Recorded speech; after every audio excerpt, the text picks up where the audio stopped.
Hello mga baday! Kamusta kayo dyan? Ito na yung pang-apat natin na tip para iwas homesick po tayo, di ba? Treat yourself, okay? Pag sahod nyo mga baday, lumabas kayo pag pwedeng lumabas, okay?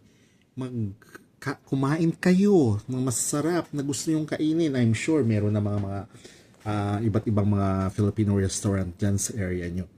Kung walang Filipino restaurant, at least maghanap kayo ng mga restaurant na may mga masasarap na pagkain. Siguro hindi naman nakakaano naman yan sa atin na magpaminsan-minsan tuwing sahod, 'di ba? Magastos tayo para sa pagkain natin, para matuwa naman ang sarili natin, 'di ba? Kasi pag masaya tayo, ibig sabihin tatagal tayo. Kung malungkot ka, Diyos ko, talo ka. Kaya dapat ganun lang.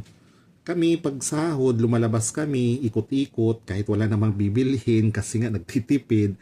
Pero basta pagkain, kain talaga yan. As in, kung anong gusto namin kainin, kakainin namin yan, shop that time. Isang beses lang naman yan sa isang buwan, kasi isang beses lang naman sumasahod. Ganun lang, para maging masaya. Huwag masyadong tipirin ang sarili mo, lalo na sa pagkain, ha? Yun talaga yun, isang iwas homesick yan. Okay, that's all. Bye-bye. Next, abangan nyo na lang ang next tip ko, ha?